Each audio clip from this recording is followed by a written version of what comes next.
Hello and welcome to Module 5. Module 5 is a review for the midterm examination. The first part of the module you'll be expected to be reviewing for the exam, and then finally for the last 3 days, in this case July 5th through the 7th, you will have the opportunity to take the midterm exam. So why do we have this first section and where we're going to spend some time reviewing rather than actually taking the exam? And the answer is because the midterm exam is typically more difficult for students than the quizzes have been leading up to this point. Now, some of this is because you get 15 minutes to take most of the quizzes and you only have 5 questions. So you really have time to look up the answers if you need to. You have time to sort of get your bearings if you're struggling a little bit. But by the midterm exam, we feel like this material should be something you're well acquainted with. And you only have 50 minutes to take the 40-question multiple choice exam. This means that at least some of the answers should be ones that you already know the answer to. You're supposed to study going into the midterm exam rather than expecting to look up the answers while you're taking the midterm exam. Now, I would say that year in, year out, the typical student, the average student in the class, gets about a 78 on this midterm exam. I change the questions some each time, but we cover the same general material. So if I've designed the exam the same way this semester as most, you should expect that you will probably get a score better than that if you are prepared, and a score worse than that if you're not. I would like to see the class average go up a little bit, and that's why I've created this midterm exam, or rather you might say why I have dedicated so much of this video introduction to Module 5 to being a review of the midterm exam that's coming up. So in addition to the midterm exam, one other thing that you're going to do is you're going to have a quiz.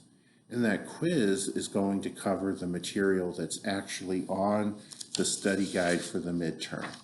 If you notice, the study guide for the midterm, which is actually just this sheet of paper, is the reading material, the new reading material for this module.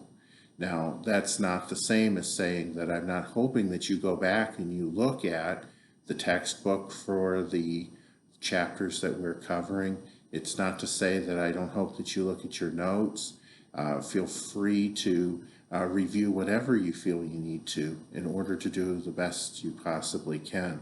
Certainly if there's videos that you haven't watched yet, certainly if there are discussions that you haven't completed yet, you ought to look at those and to see what maybe you ought to know that you've missed so far in the course.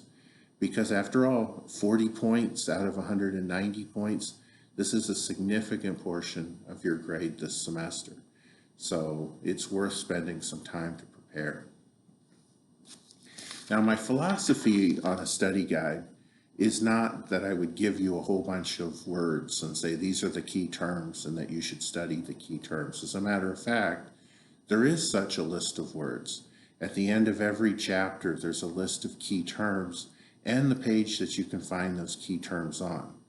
In addition, there's definitions to the key terms in the glossary at the back of the book. Now, if you don't own the book, now that might present a problem to you, right? But the study guide does give you some insight into some things that you should know. And this review session is also going to spend some time to introduce you to some ideas or refresh you to some ideas. So if you're thinking, I don't have the book, this would be a really good time to tune out and try not to learn anything before I take the midterm exam. That's not really a good plan. But if your plan is to do the best you possibly can, to be one of the few students who gets a perfect score on this midterm exam, then I think that the best first step is to learn those key terms. Now, learning the key terms will not be enough to get a 100%, but hopefully the study guide will point out what other things besides the key terms that you need to know. The key terms, though, you should expect to be well represented amongst the correct and incorrect answers on the quiz. So the midterm exam consists of 40 multiple choice questions. It covers chapters 1 through 6 and chapter 9. Now, there's one chapter where there's 7 questions, and there's 3 chapters where there's 5, but the others, there'll be 6 questions to equal 40. The questions will be staggered. You shouldn't expect all the chapter 1 questions, then all the chapter 2, then all the chapter 3. I always recommend to students that if they have notes, they should definitely put little tags on the notes so that they know what pages to turn to for chapters 1 and 4 and 5 and 9 and so on, so that you know what you're looking for. Now, you won't have time to look up every question, but it is open book and open note. So if you're doing well and you only have 2 or 3 you don't know, you should have time to look those up. I would also say that the answer order is mixed up, and there's a couple other ways that I've implemented designed to discourage cheating. I suppose an expert cheater would do okay, but I don't see how being an expert cheater is easier than learning the material. Maybe if you hope to grow up to be a criminal, you need that practice. We all get to learn whatever we decide, right? So you should, in addition to looking at the key terms, I would say that you should look through the class slides. The class slides have a lot of material, sort of conceptual material. How does a bill become a law? The steps of Supreme Court decision making. The different committees in Congress. Things like that. Differences between the House and the Senate. In addition to that, there's a list of civil liberties that are in the U.S. Constitution that are right in there with the civil liberties and the civil rights slides, chapters 4 and 5. So if you are looking for, say, the 6 liberties that are listed in the First Amendment, then you will say, hey, I know exactly where to find those. I will go to Module 3. I will look at the where the chapter slides are, and I'll see that there's also a list of civil liberties that are in the Constitution. If you were to look at chapter 1 and you were to say, well, what should I know from chapter 1? There's a lot of things that you should know from chapter 1. The study guide lists some, but maybe I should sort of unpack some of the other ideas. First of all, you should have a general idea of what we mean by power. You should know what bicameralism is, different forms of government, the term institutions, and remember too, there's some game theory. A game theory being things like the prisoner's dilemma, the chicken game, and the tragedy of the commons. All of these would be good ideas to be familiar with from chapter 1.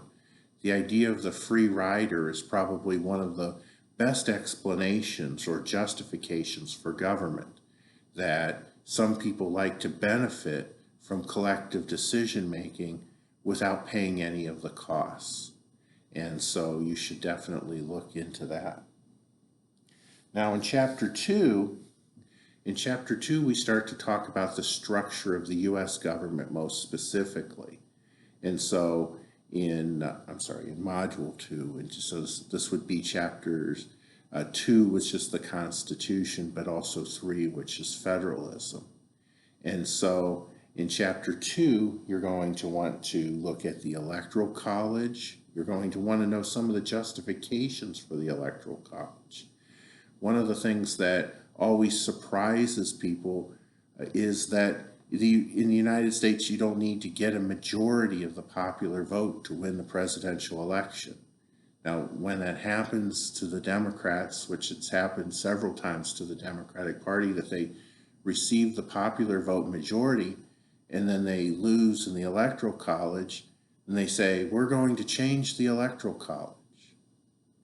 On the other hand, when they win in the Electoral College, nobody talks about it, I guess, for the next 4 years, and that's why I suppose we still have an Electoral College. But you should think about the advantage that it gives to small states. You think about California. California in the next election is going to have 54 electors, and Wyoming is going to have 3. But California is 60 times as big as Wyoming. Why is it that, think of how much more powerful the individual voter is in Wyoming. Think about the idea of a swing state. You've probably heard that concept, a swing state, one that could go for either side. Georgia, I guess, now is a swing state. And so all of a sudden, people are going to pay a lot of attention to the swing states. So a state like Vermont, who you know is going to go for the Democrats, or a state like Wyoming that you know is going to go to the Republicans, people pay less attention. They say, well, what do we care? We always win while losing that state. So there's not much competition there. And then finally, you're going to want to know how states are represented in the Electoral College, and it's just the number of members of the House of Representatives they have, plus the number of members of the Senate too that they have. So add 2 to the number of members of the House of Representatives, and you have the number of people in the Electoral College from each state. There's actually 538, because even though Washington, D.C. is yet a state, they do have 3 electors. Concepts like supermajority, you should know which articles created each of the different branches of government. You should be familiar with the Supremacy Clause, the Necessary and Proper Clause, and you should be familiar with the differences between the Virginia Plan, the New Jersey Plan, and the Connecticut Compromise. In Chapter 3, we look at federalism. Federalism, of course, is going to have ideas like states' rights, the race to the bottom. The race to the bottom is this idea that states will seek to be the worst providers possible of benefits to people who don't work. Why? Because they don't want people who don't work to want to live in their state. They want people who are going to work and pay taxes to live in their state. Grants and aid are federal government payments to the states. You should know the difference between enumerated powers, implied powers, reserved powers, and you should know the 10th Amendment's role in organizing federalism in the United States. So those first 3 chapters, remember I talk about that as the structure of government chapters. Next, with chapters 4 and 5, we're talking about civil rights and civil liberties. So you might want to be aware of the difference between civil rights and civil liberties. You might want to be aware of the ways that people were kept from voting. African Americans in especially the South were kept from voting using the poll tax, the white Democratic primary. Remember, we said that you might be willing to vote in an election even if this is a high cost and a bit of danger, if you know that your vote is going to make a difference. But what did the Democrats in the South do? After Reconstruction, to take away the rights of African Americans, they made the Democratic Party a private club that you could only belong to if you were white. And then they made sure that the Democrats always won the elections. The first step is to get to pick the candidates, and the second step is to get to pick which candidates win. There was also the literacy test. Now, I did talk to you a little bit about the grandfather clause being a overstated factor in determining this fraud that took away the right to vote. And again, the thing is, people didn't actually apply it. They usually just cheated in how they applied the literacy test. You should look at the difference between de jure or by law segregation and de facto or in practice segregation. You should be familiar with the term suffragist, the Supreme Court case Plessy versus Ferguson. Plessy versus Ferguson was a case that said that segregation, that states could segregate based on race in the late 1800s. And it wasn't until the 1950s that Plessy was expressly overturned. Chapter 5 deals with civil liberties. We do have a few cases. We talk about the Lemon Test. We talk about the Miranda Rule. These are both Supreme Court cases that turned into protections of civil liberties. We also talk about each of the amendments in the Bill of Rights. The Bill of Rights actually is where we get our civil liberties. This confuses people an awful lot. Your rights come largely from the 14th Amendment. It is your civil liberties that are in the Bill of Rights. It's just a change in terminology that occurred between the present day and when the Constitution was first adopted. Ideas like obscenity, libel, and slander, which are exceptions to your freedom of speech. The 4th, 5th, and 6th Amendment, which are the rights of the criminally accused. You should know the 6 provisions of the First Amendment. And that should put you in pretty good stead for the questions in Chapter 5. Now, remember I said that the governmental institutions were going to be divided up.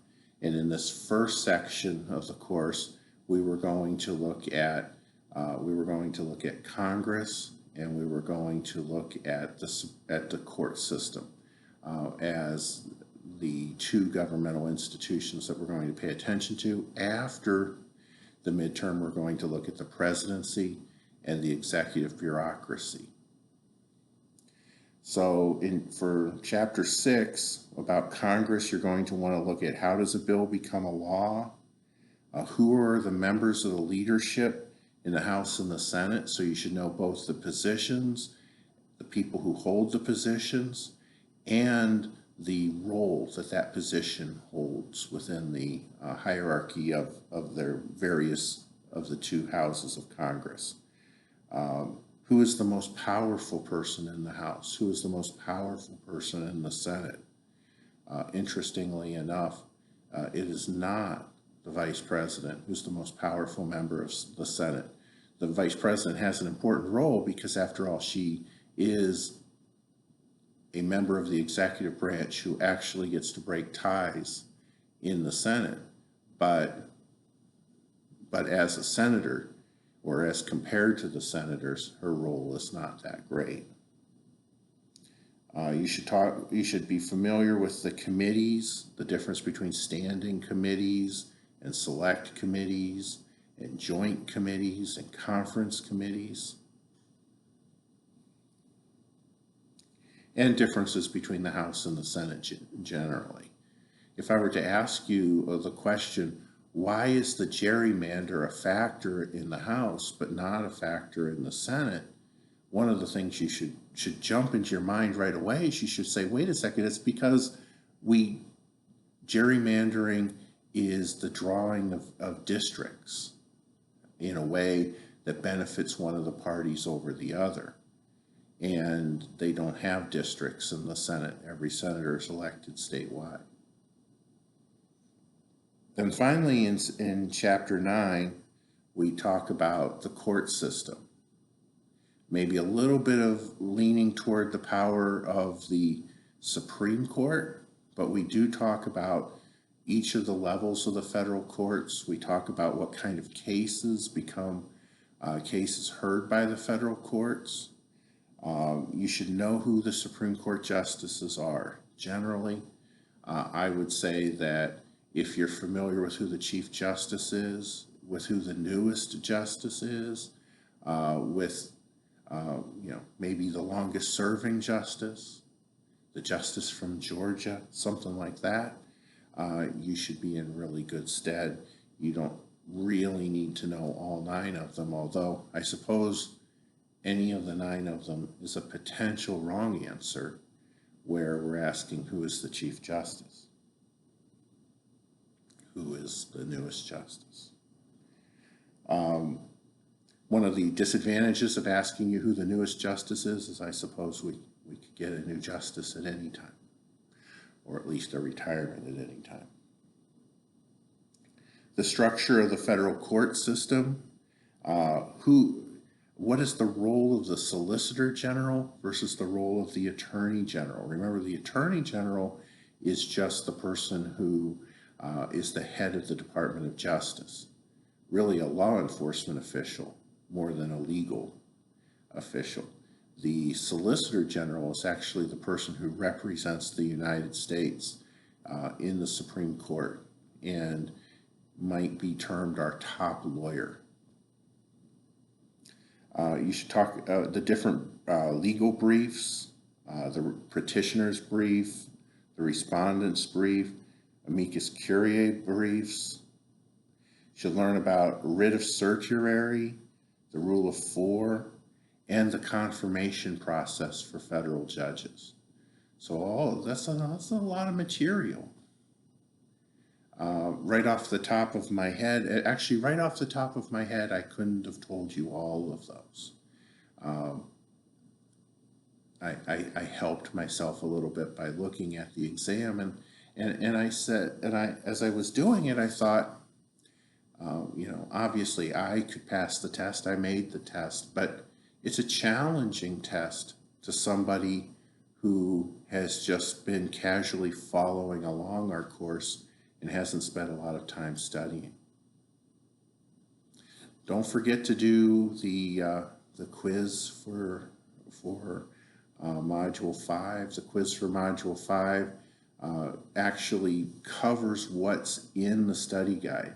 And if you do this, it's designed to help you not go into the exam and be surprised by the kind of material that you find there.